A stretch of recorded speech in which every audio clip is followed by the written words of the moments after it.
Hello friends, അപ്പോൾ ഇന്ന് നമ്മൾ വന്നിരിക്കുന്നത് ചുരിദാർ മെറ്റീരിയൽ കളക്ഷൻ ആയിട്ടാട്ടോ. കാണിച്ചു തരാം. അതെ കണ്ടോ, പുതിയ നെറ്റ് കോട്ടണിൽ വരുന്ന ചുരിദാർ മെറ്റീരിയൽ ആണ്. കണ്ടോ, ഇത് വന്നിട്ട് ഇതിന്റെ നെക്ക് വന്നിട്ട് വീനക്കാണ്. അതുപോലെ ലേസിൽ എംബ്രോയിഡറി സീക്വൻസ് വർക്കും വന്നിട്ടുണ്ട്. ഇതിന്റെ ദുപ്പട്ട എന്ന് പറയുന്നത് ചെറിയ ചെറിയ ബൂട്ട വർക്കും കാര്യങ്ങളും വന്നിട്ടുണ്ട്. അതേപോലെ അതെ ബോർഡറിലും ഗോൾഡൻ കളറാണ്. ഇങ്ങനെ വരും, നല്ല ഭംഗിയിലാണ്. ഇതിന് തന്നെ വേറെ കളേഴ്സ് നമ്മുടെ കയ്യിൽ ഉണ്ട് കേട്ടോ.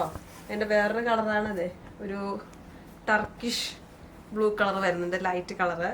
അതേപോലെ ഒരു ലൈറ്റ് ലാവൻഡർ കളർ വരുന്നുണ്ട്. അതേപോലെ തന്നെ ഒരു പെയിൽ യെല്ലോ കളറും വരുന്നുണ്ട്. അപ്പോൾ നമ്മുടെ പ്രോഡക്റ്റും കാര്യങ്ങളും ആവശ്യമുള്ളവർ താഴെ കാണുന്ന നമ്പറിലേക്ക് മെസ്സേജ് ചെയ്യുക. നമ്മൾ ഫുൾ ഡീറ്റെയിൽസും കാര്യങ്ങളും നമ്മൾ ഡിസ്ക്രിപ്ഷനിൽ കൊടുക്കുന്നതായിരിക്കും. അപ്പോൾ അടുത്തൊരു വീഡിയോ ഇട്ട് കാണുന്നവരെ ബൈ ബൈ.